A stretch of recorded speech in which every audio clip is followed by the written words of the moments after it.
Okay, good morning, everyone, and thanks for joining us. Today's Hanukkah. I don't know if you guys recall.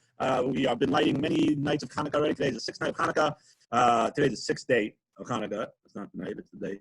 And tonight will be the seventh night of Hanukkah. And today also is another special day. Today is a unique day. Today is not only Hanukkah, but today is Rosh Chodesh also. And it's also Rosh Chodesh. So when this day falls out on Shabbos, right, it is one of the longest davenings. I mean, except for Rosh Hashanah and Yom Kippur, of course, right? Because we have three Sefer Torahs. We have for Shabbos, we have for Rosh Chodesh, and we have for Hanukkah. Today we took out two Sefer Torahs please mute yourselves, otherwise I'll mute you. Today we took out two Sefer Torah, one for Hanukkah and one for Rosh Chodesh, and it's a very powerful day. I just want to talk about it for a couple of minutes. I know there's a lunch to learn tomorrow. A lot of static. Sorry. Please let me know if it's better. I know there's a lunch to learn tomorrow, and tomorrow's lunch to learn is about Hanukkah. So please, there's still time to sign up. Feel free to join me. Please send me a message if you're planning on coming. And that is sponsored by Jim and Dina Richmond in honor of their children and grandchildren. And tomorrow we'll be talking about primarily about the menorah. I don't remember the title, but I think it's something like "Don't light the menorah, but be the menorah." Right? Lessons from the menorah, how to perfect yourself and to become a better person. And of course, that'll also be on Zoom. I just want to talk a little bit about the combination of Rosh Chodesh and Hanukkah for a couple of minutes, and then we'll go back into our class. So why is it that Hanukkah is the only holiday that has Rosh Chodesh in it? Very interesting. Hanukkah has Rosh Chodesh, has a Shabbos. Well, okay, Pesach and Shavuos also have Pesach and Sukkot also have a Shabbos, right? And Purim could fall out on Shabbos. This year actually is a very interesting year where Purim falls out on Friday, and in Eretz Yisrael it falls out on Shabbos. In the 14th of Adar, it cannot fall out on Friday. But the 15th of Adar, which in Yerushalayim in Jerusalem, they do Purim on the 15th of Adar, and this year will be Shabbos, and there's a whole special law called Purim Mishulas, a 3-day Purim, 3 days of departing. It's awesome. It's great. Right? It's a very interesting kind of Purim, but we're not during Purim right now, so maybe we'll talk about it when we get closer to Purim.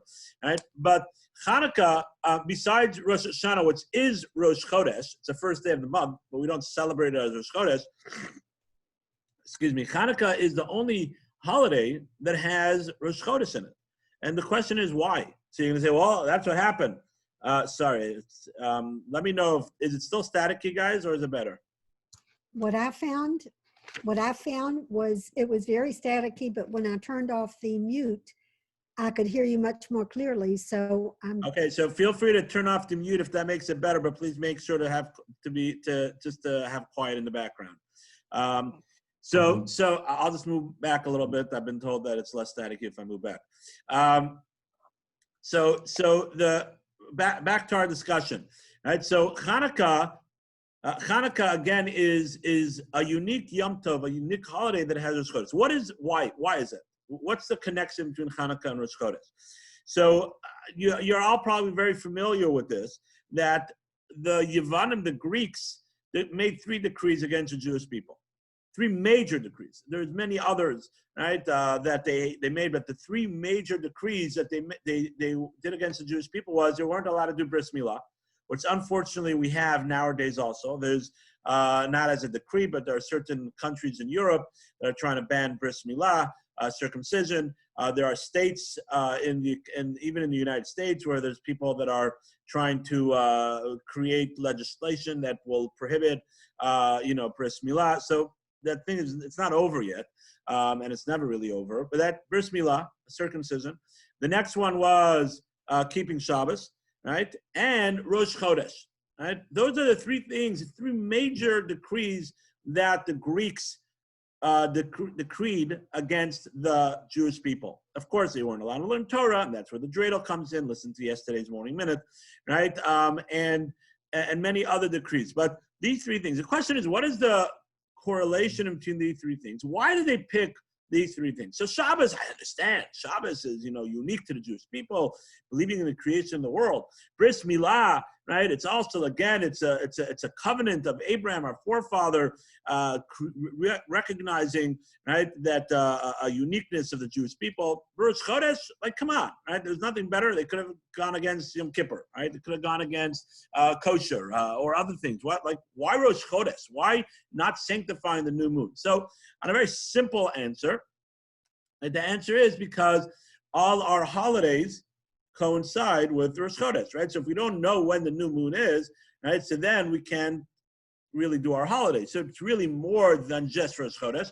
We want to know when Pesach is, right? Because it has to do with the 14th. It's the 14th in the evening, the 15th of Nisan, right? And we want to know when Pesach is, and the holidays. So on a very simple level, there's more to Rosh Chodesh than just Rosh Chodesh, but there's a deeper reason behind it, and really connects the three things together.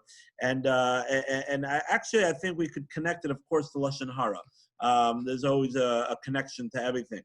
And the answer is like this, that the Greeks' philosophy, and we'll talk more about this tomorrow, right? The Greeks' philosophy was a philosophy of physical, that they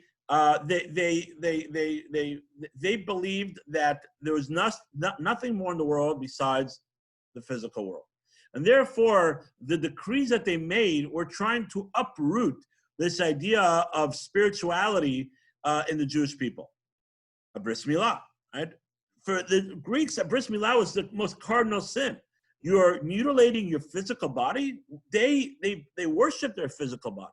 Right, so a brit milah, besides being the covenant of Abraham and all that stuff, but for them it was sort of the polar opposite of what they believed in, because they were mutilating your physical body, where they worshipped their physical body. Shabbat, not working, stopping from doing physical things in the world, a whole day of not creating and not enjoying yourself in a way that utilizing technology, whatever technology they had back then, right, making fires and things like that. Again, they can't comprehend the concept of not being involved in the physical world. What about Rosh Chodesh? What's unique about Rosh Chodesh? Rosh Chodesh, my friends, is realizing that the zodiacs, realizing that all the astrology and everything that is out there, which has a scientific, there is definitely science out there and knowledge out there of how to do it, and there is a wisdom behind knowing what zodiac you're born in. I don't know, in the good old days when we used to read papers, I mean, I think people still do. But if you remember those, like the section in the back, right, of, the zodiac of the day. I remember I used to read it all the time, right? I was curious. Okay, so what am I today, right? What's going on with me today? Right? So there's a science. There's a science out there. But that whole science is this affront to God really controlling the world. God created that whole idea, right? The whole science of the mazalos, of the zodiacs, right? And that whole wisdom in order that we should have free will, in order that we should really realize that that's all being controlled by God. So for the Greeks, when we go ahead and we sanctify the new moon, and we say Rosh Chodesh, right? And we say there's something holy in here, we're saying that this whole concept of our existence in this world, the zodiac, which controls the tides, right, the moon, the position of the moon, and the positions of the stars and aligning, controls our moods and controls how we're going to act, and different things that might happen to us. We're saying that that's all up front. There's really a holiness behind it. There's really, there's something beyond that physical front. And there's a holiness. And we go Rosh Chodesh, right? And we sanctify it, and we make it holy. And we say, this is not something physical. So when we go ahead and we sanctify the new moon, right, we're not just say, it's a new moon, okay. We're actually, there's much more depth behind it. We're actually doing is we're realizing that there is the whole system out there, the whole system of the zodiacs and the tides and the alignment of the stars and all that stuff, which I have no clue anything about, right? But that whole system is just a front. There's really holiness behind it. God is orchestrating the things to be in their alignment that we should have free will, that we should have a challenge to say, maybe there's no spirituality. Look, it's all just coincidence. It all depends on the stars and alignments of the stars. So the Greeks needed to uproot that. Because as long as we believe that our destiny is in our control, our destiny is in our hands by praying and asking God, ultimately God is the one that is in control, but we have the ability to change the zodiacs, to change the alignments of the stars in a way of tshuva, repentance, in a way of prayer and doing good deeds and asking for forgiveness and giving charity for the welfare of an individual. That's spirituality. They believe no, you're totally out of control. They believe that it's all predestined based on the stars and how the planets align themselves. So they had to decree against it because, again, that's a root against what they believe. So Rosh Chodesh, God orchestrated that the Jewish people won the war and started lighting the candles. They could have won the war anytime. Don't forget, Hanukkah is the end of the war that they won against the Greeks. And Hanukkah also means to say they rested on the 25th. Chanu Chavei, they rested on the 25th. That's the word Hanukkah, right? Also Chanukah Sebais, dedicating the Beit HaMikdash. We'll talk about that tomorrow, God willing, right? But Chanu Chavei, they rested on the 25th. God could have made it that they won a couple days earlier. Could have won a couple days later.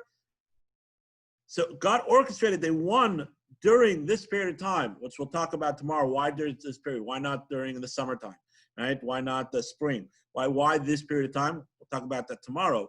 Right? But they won this period of time, and it was a couple of days before Rosh Chodesh that the oil had to last through Rosh Chodesh, that Hanukkah we're celebrating on Rosh Chodesh to remind us that Rosh Chodesh is a message that we are in control of ourselves to an extent of beseeching God to change what's going on. And in the idea that we're not controlled by the alignment of the stars and everything's predestined, but we do have the ability to change ourselves through our hard work. Ultimately, if we're tall or short or things like that, yes, that's up to God. But we are in control of our actions and what we do. And that, right, is one of the messages of Rosh Chodesh and one of the messages of Hanukkah, Rosh Chodesh, because that's what the Greeks were trying to do. So how are we going to tie this into Lashon Hara? Right? I think it's pretty simple. Right, guys, my friends, right? What's one of the core things that we've been talking about, and then we'll go into a halacha, right? Component of today's class, right? What is one of the key components that we're talking about? Right? We've been talking about so often. We're talking about the concept that we should not say that this is out of our control. So many times people say, "I just couldn't hold myself back." And it was just such a juicy piece of information. It was so good. I just needed to share it with my friends, right? Or I need to feel part of a group, and therefore I need to listen to Lashon Hara. And we so many times say, and we give ourselves excuses, right? That we say it's out of our control. But what we learn over here, don't forget, my friends. Right? What we're learning over here is clearly, right, that it is in our control. Right? This is something that, without a shadow of a doubt, growth, especially Lashon Hara, right, is in our control. And during Hanukkah, we have to remind ourselves, especially Rosh Chodesh and Hanukkah, remind ourselves that we have the ability to make ourselves the best that we can be. We have the strength. We have the knowledge. If we don't, we have to learn the knowledge, if that's what we're doing. But we have the strength, we have the ability to go ahead and take control of our lives spiritually. It's not the zodiacs, it's not our anger, it's not if we're born under a red moon, right? Or it's in certain zodiacs, which is more anger prone, or more this prone, or more that. Yes, we have harder challenges if we're born under those. Those don't control us. What? Right, but we could rise above. Exactly. And Lashon Hara is one of those things that we constantly we constantly make excuses for ourselves. And we spoke about a bunch of those excuses in the past, right? But Lashon Hara is something that we're constantly making excuses for ourselves, right? And that's something that we have to constantly, and I'm just going to end this idea with a quote, and then we'll go into halacha, right? The Ali Shor says, right? A quote from the Ali Shor. Ali Shor is a great Torah scholar, right? That's his name of his book. He says, at the origin of all personal growth lies an awareness of the greatness of man. On page 79, right? On page 79, the quote on page 79, right? The origin of all personal growth lies an awareness of the greatness of man. And I think that's something that we all have to realize. That's what Hanukkah teaches us. That we have greatness. We have tremendous strength. We have an unbelievable ability to overcome our challenges. And we'll talk a lot more about that tomorrow with the Hanukkah menorah and the concept of why we do bris milah, and the Chanukah Sabayis, the sanctifying of the rededication of the temple. Right? We'll talk about that at lunch and tomorrow. But for our discussion today, right, regarding Lashon Hara, if we are aware of the greatness of man, and the greatness of man is our neshama, our soul, our spirituality, because that's not controlled by the moon and the stars and all that stuff. We are in control of it. And that's one of the lessons that we can learn again from Hanukkah and the correlation of Hanukkah and Rosh Chodesh happening on the same time. Okay, let's move on. So let's go back to page 79. That's where we're holding. Right. Last week we finished off the days 12. We're up to day 13. Not page 13, but day 13. Right. Page 76. And the question is like this. And again, the next three questions. Hopefully, we should have time for them. I'm going to try to do 3 days at a time, especially if they're connected together. Right? Are again a buildup of different examples of things that are similar but slightly different, and this is building up from what we spoke about last week. So the dilemma is like this, right? Let's look at the dilemma. You and your friends went on a hike during the summer vacation, right? You go on a hike. I went. I remember when I was a bacher, a single guy in Israel. Me and my friends, we used to go on a bunch of hikes, and we had a great time. It was a great experience. I love going hiking, right? And one of your friends rarely exercises. I guess that's me now, right? And had to rest many times along the way. Right? Guys, hold up! 1 second. I just need a rest, right? And he was out of breath. His legs were aching, and seriously, right? He seriously considered turning back. Whatever, all the different adjectives, it's fine. Basically, he's out of shape, right? That's the point, right? If you tell this later to another friend when he asks about the vacation, have you spoken Lashon Hara? So you're coming back, right? You come back to yeshiva, right? Or you went with another family, right, to North Carolina or Georgia or whatever it is, and you went on a hike, right? And you went on different hikes, and how was vacation? It was great. It was a lot of fun. You know that? The Uncle Shmerel, right? It was a little hard going on a hike with him. You know, he's a guy. He had to get some exercise, right? So are you saying Lashon Hara? After all, it's not a character flaw, right, to be physically weak. Is it a negative thing about the person? Listen, this is very important. It's different than what we spoke about beforehand. Is it a character flaw that the person is out of shape? Yeah. Again, till now we're talking about that the Rebbe is a little strict, right? We talked about a community that is, the terminology they used was, a concrete community, if you remember, right? They're all like into themselves, right? We spoke about, someone that he used to do bad things when he was younger, but now he's better, and you're trying to use him as an example. So those are all character flaws, right? And the question was, right, was the Lashon Hara in the scenario that we spoke about. Now we're throwing in another example, and something that happens, right? For example, right, you you're in a choir with some people, right? Or and so, oh, how did the guy how is the guy singing? I don't know. Right? Again, it's not a character flaw. Either you have a good voice or you have a bad voice. He's not good at basketball, right? Hockey, baseball. Is that character flaws? The guy's out of shape. Is that a character flaw? Okay, very good, Emily. Good point. Emily said the Greeks would say so. Thank God we're not the Greeks and we have the holiday of Hanukkah, right? That we're not the Greeks, right? But any thoughts out there? Is this considered lashon hara? So some of you might have looked at the halacha, right? But what do you think? Is this considered lashon hara? Yes or no? Anybody? Okay, I guess I'll have to talk. All right. So the answer is, right, and the Chafetz Chaim, and I looked it up inside again, right, like I always try to do. Right. The Chafetz Chaim points out that that the concept of lashon, this is a very important rule, that a new rule that we're adding in to the concept of lashon hara, just to emphasize it.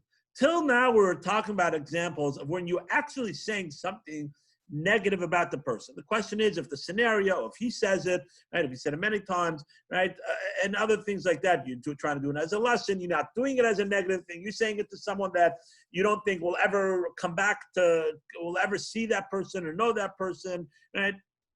Over here, it's not necessarily something negative about the individual. It's a fact. So it says the Chafetz Chaim, a very interesting thing. Because a person never knows how this information might ultimately be used, it should not be related. In the above example, the weak friend might lose out on a shidduch opportunity or a job offer because of the impression that he is in poor health. All right, so that what we're adding on over here is lashon hara is not only if you're saying something negative about the character trait about the person, but even if from your words, the person is going to lose out because of what you're saying, it's not negative, but some people might look at it as a negative thing about the person, and therefore he might lose out on a date. Someone might not want to go and date this person because, oh, I heard he's a little weak, right? And you know how stories, spin out of control, right? Or I was going to say snowball, right? You know how stories snowball, right? Yeah. Oh my gosh, I heard they had to carry him on a stretcher, right? And he was, he fainted 5 times, and he has a weak heart, right? That's what we just said, he said it very innocently. Yeah, it was a lot of fun. The hike, we just had to wait for Chaim Yankel a couple of times, and he almost turned back. It was a little too much for him. He wasn't in shape for it. All right, so definitely not a positive. No, it's not a positive thing, but it's not negative about the person. Right? It's not negative about the person. And so again, the thing is, why do you need to just say it was a good hike? It was fine. The person got out of breath and had to get taken out. You're saying it's just a fact. It just happened. Right. It's just a fact. It just happened. The guy's out of shape, and he was out of shape, and he wasn't able to do the hike properly. He finally made it, but it took forever. Right? Things like that. So the Chafetz Chaim is saying that if this is something, and again, every situation is different, but if this is something that's might come back and haunt the person, because someone might look at it as not that the person's a bad person or the person did anything bad, but I just don't want to have him as a coworker because I'm scared I might have to pay medical bills for the person. I might, he might have to stop working sometime because he'll be out of breath and typing, or whatever it is, right? Or picking up a box, right? So therefore, one should not say this information. Now, if it's something that is not going to make any difference, right? Let's say, for example, the person is retired, and the person has a very nice family and things like that. And they ask you about, his singing ability or whatever it is, and they didn't ask you, but it's sort of part of a conversation, or his being athletic. Oh, he went to a choose-up game, and so how was it playing with Chaim Yankel? Chaim Yankel's a great guy, but sports is not his thing. Right. So again, there's not necessarily, you don't need to say it, but are you not allowed to say it? I would say in a situation like that, it might be okay to say it. Right? Again, not that you have to go ahead and give that information, but you might not be might not be transgressing lashon hara, because what's going to come out by saying that sports is not his thing, right?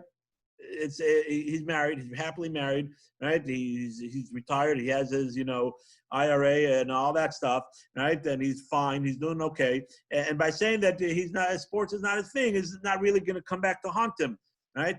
So therefore, based on what we're saying, you're not going to be over lashon hara. I'm not saying to go ahead and say it. Remember, there's different categories. Should you go ahead and say it? Not necessarily. If someone else says it, you have to say, okay, stop. You're doing lashon hara. Not necessarily. Right? But should you go ahead and do it? No. I'm not saying to go ahead and do it. Learn how to control yourself. You don't have to go ahead and say things about people. But at the same time, right, is it lashon hara in that scenario, right? If it's not going to come back and affect the person, then it's not lashon hara. Yes, Emily. Let's say the person thinks they're good, and then it gets back to them that you said sports is not his thing. So then you say you're going to hurt the person's feelings. You can really hurt their feelings, or they have a really bad voice, but they think they sing well, right? You say, what if it gets back to them, and it's not going to affect marriage or jobs or whatever, but like they think they're good, Okay, so that's a valid point. Right? Emily's bringing up a valid point. What happens if you know that this person thinks that they're good at sports? They said, "Oh, come, I'm the best basketball player. Come, let's go. Let me show you how I play basketball. Right? Let me show you how I sing." And so then yes, so then that's a new scenario, right? That's a scenario where there is going to be a harm. The harm is going to be to the person themselves, right? So then that's a problem. Again, it's all. In these cases, it's not clear cut one rule. There's not clear cut one ruling. There's one rule, right? But it's not clear cut one ruling, right? Because every scenario, the rule changes the rule stays, but the ruling changes based on the scenario, right? So, for example, the rule is, and this is important. That's when we talk about rules, because there's so many different scenarios. Not to get off topic, right? But that's why the Torah is based on rules, right?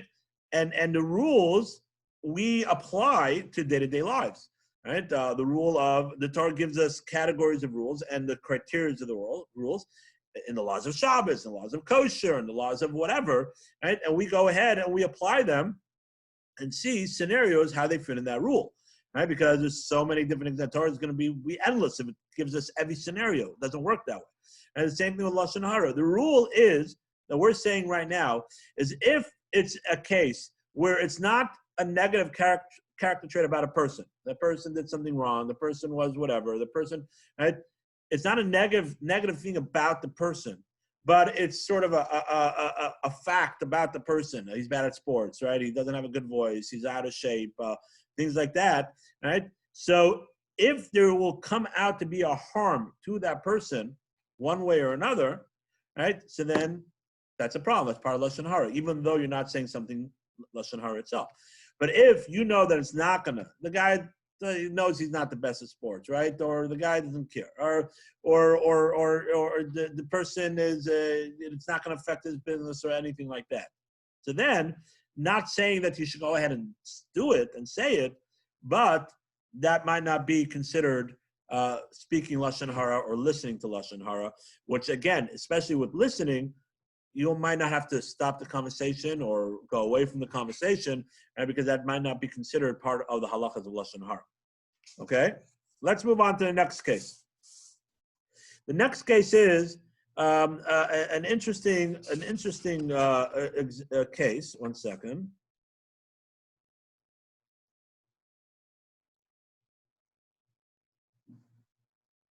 I want to skip for a second. I want to skip to page 80. We'll come back to page 78. Let's skip to page 80, guys. Right, and we'll come back to, because I think the two things are important to put next to each other. Right? The dilemma is like this.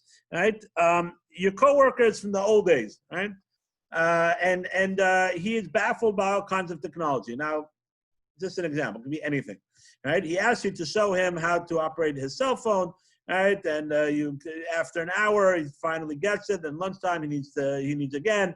right? And you've heard him tell people many times, right? I'm technology. I'm from the dinosaur. He knows that he's not good at it. Again, this is not a negative character trait about a person, but this is something that might be harmful for the person, right? Person's not good at technology, right? For a job, right? People might not want to hire him because he doesn't even know how to operate a cell phone come on, right? I'm not talking about a flip phone. I mean, that would be like really sad, right? But or a computer or things like that. And so this is actually an example of that might actually harm the person. It's not something negative about the individual themselves, right? So the guy doesn't know how to work technology. So that means he's a bad person? No, right? But it still might affect the person, right? Either for a prospect of a date, right? If he's in that age group, or a job, right? Or whatever it is, or he might be insulted, right? If he hears back that he is, like Emily was saying, he thinks he is.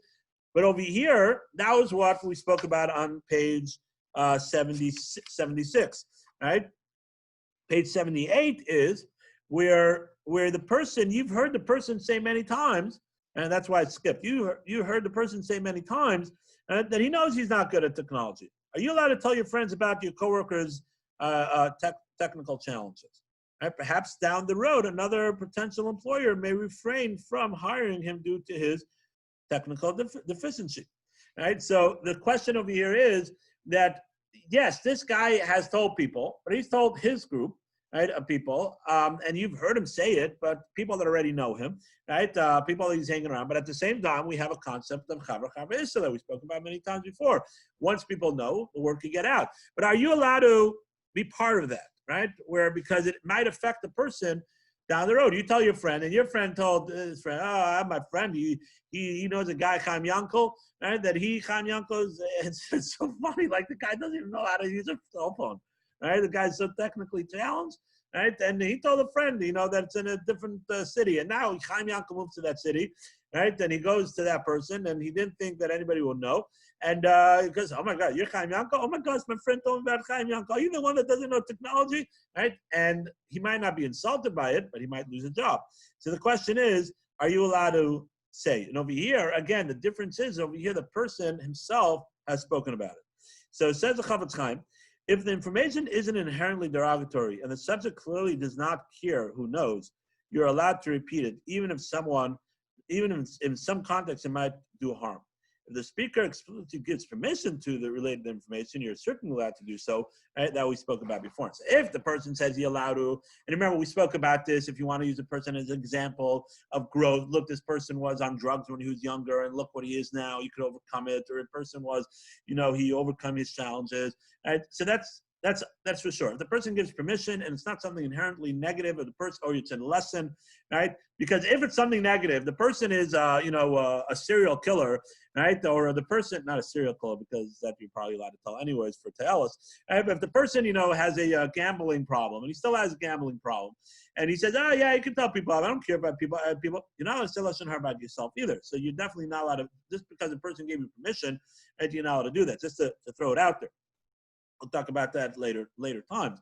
All right, but over here, again, we're talking about a scenario either like we spoke about beforehand, where the person's not like that anymore, and it's for a purpose of an example, or over here, where it's not inherently harmful. And this is so important, my friends, right?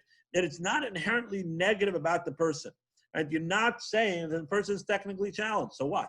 Right? And then I know that I'm not going to sing in the opera, right? That's not what I'm going to do. Right, so that's not a negative thing, right? But as we said, if it has an opportunity to harm the person, right? So if you guys go ahead and go tell people that I said that I'm not going to sing in the opera. Let's say I was quiet about it, right? But you guys knew that, and I was looking for a job in the opera, which I don't know, I'm not, right? But so then that could be a problem, right? Because again, as we spoke about on page 76, day 13, that if it might come and harm the person, you're not allowed to do that. Today on page 80, day 15, we're saying where the person has told people, so it shows that he doesn't really care, right? Yes, it might be a scenario where it might come to bite the person in the back because it will affect him, but again, you're not saying anything negative. You don't know if that's going to happen. You're not having intentions to do that. And the person himself already has spoken about it, right? And shows that he's told other people. So therefore, right, it's not considered lashon hara, and theoretically you're allowed to do it. Again, back to the baseline, doesn't mean to say that you should do it, right? But you're allowed to do that. Right, so that's how we skipped page 78. We'll come back to that in a minute, right? But that is the two sides of the coin, right? Of this example, where you're not talking negative about the person, but you're saying you are talking about the person that could be perceived that it might harm the person in a potential date, a job, or whatever it is, right? If the person has talked about it and you know he's okay with it and he's talked about it himself, right, and told other people, so then it's not considered lashon hara. If it is, right, if the person hasn't, so then you're not allowed to, because what you're doing is you are now putting in effect a snowball effect that maybe the person might get harmed, and therefore you're not allowed to do it. The other caveat is we spoke about it, if you know it's something that won't harm the person. Now, that's always hard to know. Who's the judge for that? That's for another discussion, right? Or, I don't know. It's a good question, right? But if you have a scenario where you know it's not going to harm the person, right? So then you're allowed to say it also, even if you know the person hasn't spoken about that. Any questions or comments on this? Okay, so we're at 9:28. Let's just do day 14, not to, because I don't like, I went back and forth because these two things are connected, but not that we shouldn't get, in the middle over here, and we'll move on forward. So day 14, and we still have a couple minutes left. At day 14 is a very interesting scenario. We talked about something similar in the past, right, but this is a little different. All right, so over here, it's not talking about an individual, it's talking about a product. Right, talking about a product. Your small town has gotten its first kosher pizza shop. Right? Not us. We had one already for 7 years. Look, we're a big town. We have a pizza shop for 7 years already. Right? But your small town, it's got a kosher pizza shop. You bring a fresh, hot pie home to your family, and everyone is eagerly digging into it. You, however, right, grew up in the big city, right? And you've had many different kinds of pizza, and you had the opportunity to taste, the greatest pizza shops, right, in the tri-state area, right, in Toronto, right, wherever it is, right, Israel, right, and you know how pizza is really supposed to taste, right, you're profoundly disappointed, right? The pizza is good, but it doesn't compare to the pizza shops from the tri-state area, Israel, big cities, Miami, right? So when your neighbor sees you in shul that evening, right? This is pre-COVID days, right? He asks, right? Right? Because nowadays, of course, communicate in shul, and outside of shul, right? Have you tried the pizza yet? Right? Have you tried the pizza yet? And you want to tell him, don't bother. Doesn't even taste like pizza, right? Is that lashon hara? It's definitely mean, right? Right? But is that lashon hara? You're talking about the pizza. It's your opinion, right? Is that considered lashon hara?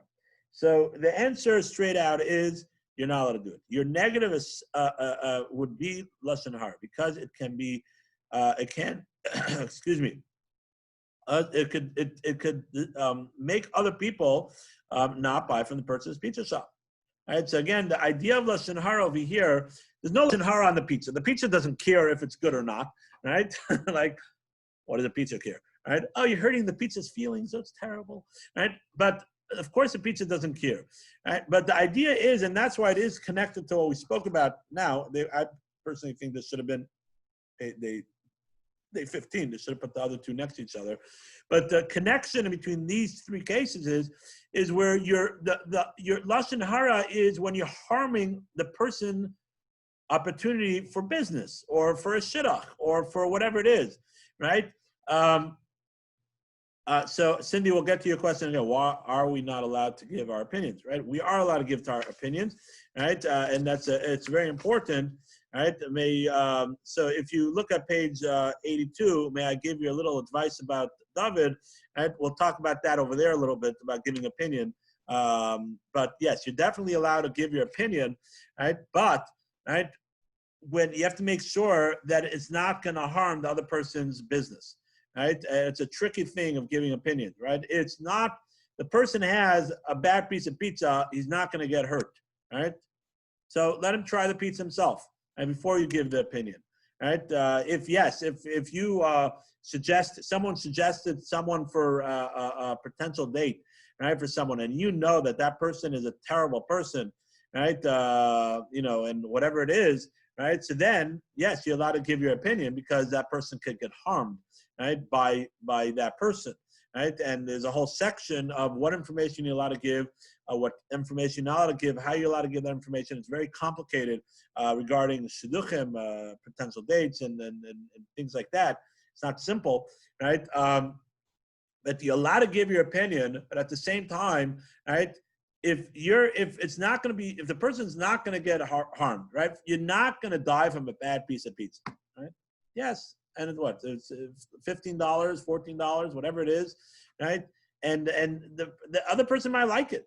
And don't forget, you have your taste buds, right, of what you think pizza should be based off your New York, Israel, Miami, whatever it is, pizza shop. The other people, they might like this pizza. They might like it.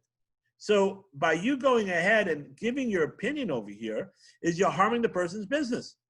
Let the person taste it. If he doesn't like it, so the guy's harming his own business. Tell him to make good pizza, right? but otherwise, right? Otherwise, can I say I don't like it? You might. Yes. So if you remember, Cindy, we spoke about this in the past. Right? That there are ways of saying things. I'm just trying to see where it was. There are ways of saying things in a way that you're not talking negative about the person, but you are making the person aware of the thing. Right? Yes. Right. If you could say yeah, you don't have to be negative about yourself, right?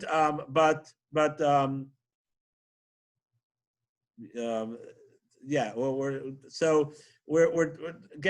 talking about a scenario where you are saying it in a negative way, right? Don't bother with the pizza.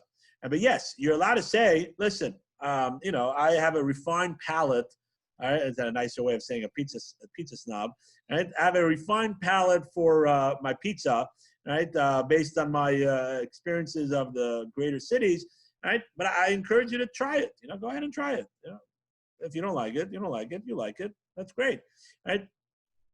There are definitely ways of saying things. The point of this halacha is that in those cases we're talking about individuals. It was a case of the Rebbe. That's what it was, right? Your kid was in 5th grade or whatever it is, right? Not talking about it. In a different city, right? And your neighbor's kid is going to that grade and having that Rebbe or that teacher, right? And now, right? And now you're going ahead, right? And they ask you, how's the Rebbe? Now, your kid didn't really get along with the Rebbe, right? You didn't find, so you could say, listen, my kid didn't really get along with him, but it's possible your kid will get along. So we said there's ways of saying things, but Dad, you're talking about an individual. It's much more strict. Over here, we're talking about a product. The idea over here is where the outcome might harm the person's business. So there is a little more leniency, right? You just have to make sure that you're saying in a way that you're not harming the person's product. The point of today's lesson, right, is that that harming someone's product, harming someone the ability to go ahead, right, to go ahead and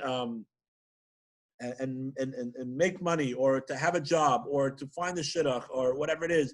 Either you're talking about the individual, something that's not a negative character trait, but a physical thing, out of shape, not a good singer, or whatever it is, right? Or over here, where you're talking about a product of someone, right? And you're saying, I don't like that product so much, so someone might not go ahead and even try it, right? That is lashon hara if the person will be harmed, his business will be harmed. Right? Now, yes, there's certain ways of saying it. If, let's say someone, an example over here, like you said, hey, listen, I'm just, I have a refined palate for pizza, but I encourage you to go ahead and taste it. So you're telling them that you're not necessarily liked it, but go ahead and taste it. Now it's their decision if they want to go ahead and taste it. Right? You're not necessarily went ahead and harmed that person's business. Okay, we're going to end here. We're going to stop the recording.